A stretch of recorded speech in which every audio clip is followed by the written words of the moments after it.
Today, Precarious plays Samurai Legend Musashi. Want to see something neat? No. Haha, just kidding. I'm an improv rule breaker. You really scared me for a second there. So, notice my money? Yeah. See my money? Yeah. I collected money, and the money didn't go up. Oh. I think I've maxed out money. Why did they do that? Why did they include an additional digit if it just stops right there? That's a good question. Maybe because you had it all at 9s and then it rolled over to 0 instead of 10. No, that doesn't make any damn sense. I mean, if they did it that way, fine, but that doesn't make any sense.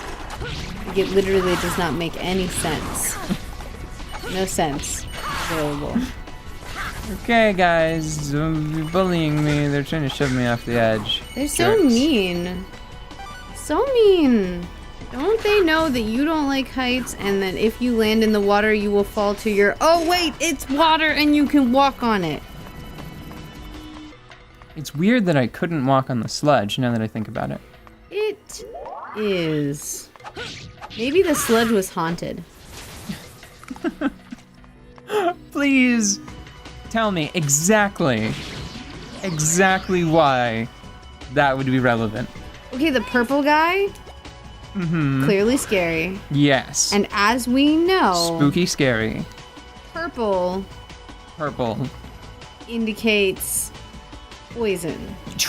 Truth. Okay, so... Pokemon taught me that, so I know it's true. So... Just like dogfighting is okay. The, Still on the same train of thought. we will Got it. unpack those bags later. Uh-huh.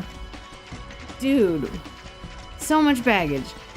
Anyways, okay, so we know that that ghost is also poison. Right. So he's ghost poison. He's so a ghost. Uh-huh. in order to poison the water and make it spoopily dance and shoot up and explode, it has to be haunted. Aw, shit. You know what I just realized? I was I'm gonna right. use a ground type move to beat that guy, Yeah. but he probably has levitate, so I'm gonna have to use a psychic type move instead. Yeah, how do you feel about that? You know Pokemon now. No, don't say that because you're gonna get me in trouble because you're gonna be like, hey, what's resistance against raspberries? And I'll be like, duck turtles. And I'll just be like, nope, stop, she doesn't know. It's like calling Star Trek Star Wars. No, she doesn't know. She loses all the points. No points. I know some Pokemon now. Yeah. I have found a reason to learn lots of questionably useful information. Because it is now useful to me.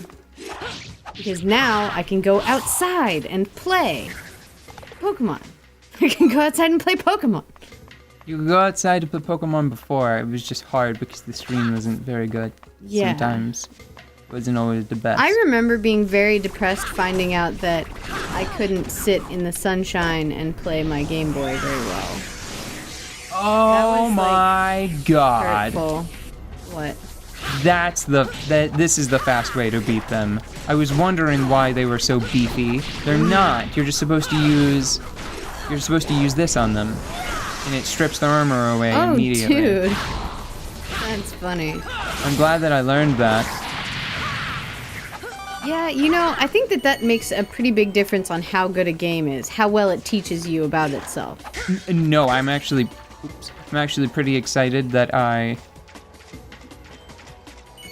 didn't know that, and that I just found that out, because that feels like a really cool discovery. Like I just figured something out. Yeah. If the game had told me that, it would have been like, oh, whatever. I don't know. I like it when... Yeah, but it has to lead you to that discovery somehow. I agree with you that it is that feeling of discovering something is the key to making learning stick. But I think like how well you lead people to make that discovery is how you can definitely... I think that like that's a major part of what makes games good, at least for me. I think that they set up a precedent, and I'm just a dumb fuck. Oh, well, in that case. with regards to figuring out that particular enemy's attack. Not generally, I don't think. Not too bad. But really, they did set up a precedent where they were like, if you go to the temple, the newest temple, the sword from the last temple will be of use to you. And I just didn't. You saw, as soon as I couldn't figure out a way to apply the Sword of Wind to the puzzles in the area, Yeah. I just stopped trying to use the Sword of Wind. It makes me wonder if maybe is this guy somehow affected? It'd be really cool if He's like, nice breeze, chump. actually Wait, if it's based on the number of hits. I'm not sure if maybe it is based on the number of hits. Oh my gosh, maybe it is, and the wind thing hits a lot, like, quickly. Right. Oh. Still not sure if it's worth the MP, but it's still a thing. Yeah, but A cool thing. you can agree that how games teach you stuff is important. No. Sorry, I just That's not, that's my joke, I you wanted to get you dickhead. back for the improv rule. Oh, ow. Yes, I do. And Ah. I have an example Oh. Do tell. of games teaching you something. Do you want an example of games teaching you something well or teaching you something poorly? Poorly, it's always more fun to talk shit. Okay.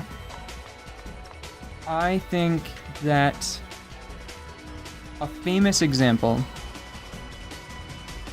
of games teaching you something, like they teach, it is something, you learn it. It's something that you know by the end of the game. And whether or not that's valuable, I'm not going to say. I'm just going to say that the way that it is taught to you is poopy garbage. Navi in Ocarina of Time Yeah.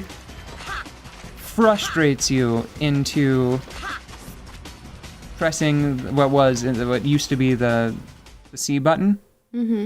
But now, isn't it? Don't you have to like tap the bottom screen to answer Navi's Haze? Yeah, I think so. Which The- I would like to talk about that. The game teaches you that Navi is who you talk to whenever it's time to learn information, Yeah. but she does it by frustrating you into submission. Yes. So that is a poopy way to teach you something. Yeah. I mean, that's definitely become part of her character. Yeah. Although So it's it's kind of interesting to world note. building, but at the same time, it's like, oh Jesus, Navi, shut up. It's interesting to note that occasionally I'll make like a Navi joke just because it's sort of, it's well known. Like it's so well known that it was in an episode of I think Powerpuff Girls. Oh wow, really? Yes.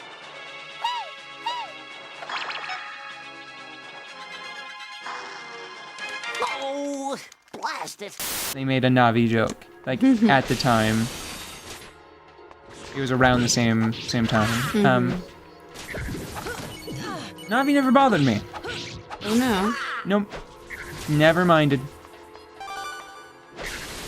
That's it. That's the whole story. That's all there really is to say. It's But it taught you to. no, I'm just saying people didn't Oh. teach me anything. I was just like, okay, Navi. And then I was normally pretty good about either just ignoring her or doing what she asked. And not being bothered by her repeated please. Right. Oh, here we are. Our destination. Oh my God, is this the final box? That was pretty good. Is this no? got me It's with the that. final box. No, it's not. It's the final box battle. The final box. The final. You wanted to talk about Navi? Yeah, well, just the controls on the 3DS. I'm sorry that I got you the 3DS edition of that game. I should have just insisted that you play it on the N64. I think so too now, because I think that it is much better suited to sitting down for long periods of time And also I think that the control scheme is better. Yeah, I think that for somebody that plays games like you do, Yeah. it's a detriment being able to be in the mindset of a portable game. Yeah. Because I'm very susceptible to... It's harder for me to overcome flaws in games and then find enjoyment in them. Like, if there's a flaw that's bothering me, it's hard for me to be like, okay, this is a flaw, and then I need to find a way around it so that I can continue to enjoy this game. So, like, the flaw with this game being that it was meant to be played on a console, it was designed for you to sit there and play it for a really long time, and it was designed for a controller instead of control buttons plus touchscreen.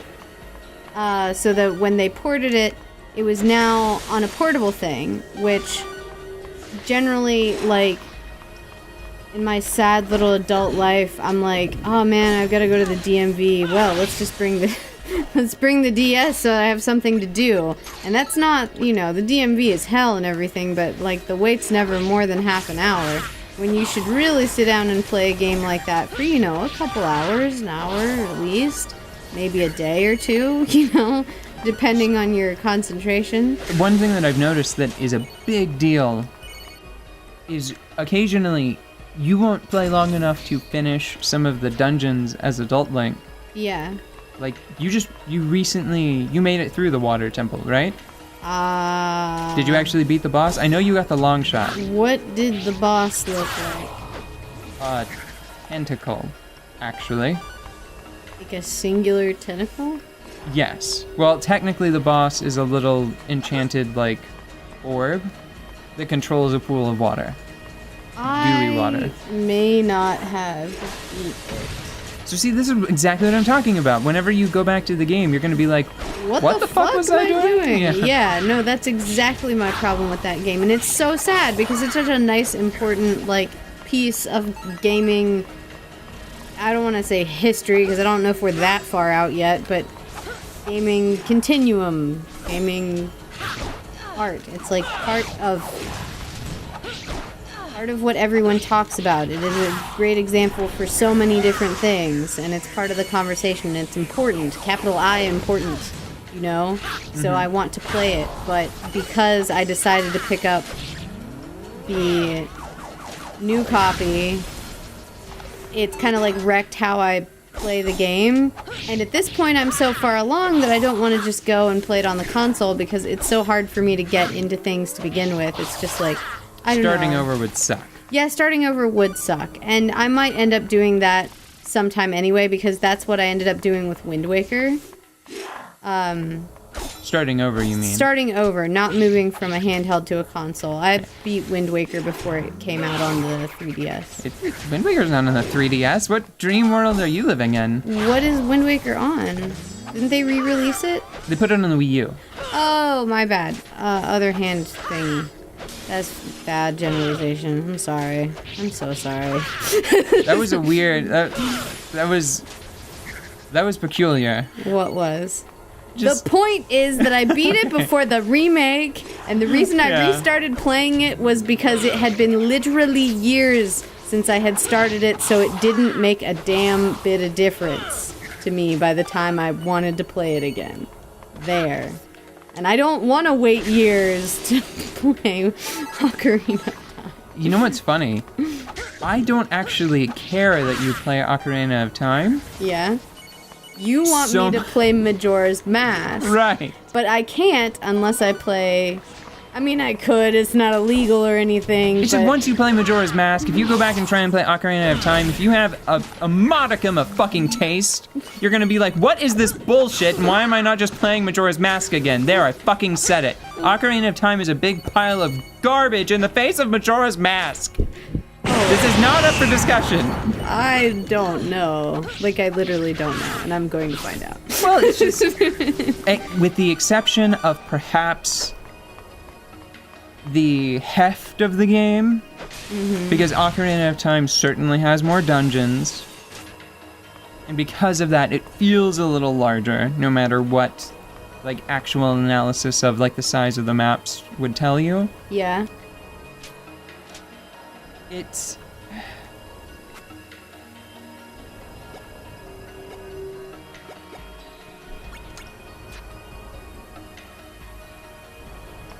it really is. It's better. I was exaggerating a little bit. Isn't it nice when sequels are better? Yeah, I do think it's better. Like they improved like the level design, I think, plays into Z targeting quite a bit more. Mm-hmm. It makes better use of Z targeting for the most part. Like you won't run into as many situations where you find the camera clipping through a wall or bumping up against a block or something, you know? Mm-hmm. And I don't actually... So, do I have time to share with you... What the fuck? Oh, there it is. That's the thing I came here for. I wasn't expecting it to be such a... An electric lute, huh? The soaring V electric lute, yeah. Well. Oh, I found the thing. Nope. End of episode. Okay. Okay. Hold it. Pause this for a sec. Next time, I will tell you about my disappointment with the 3DS remake of Majora's Mask.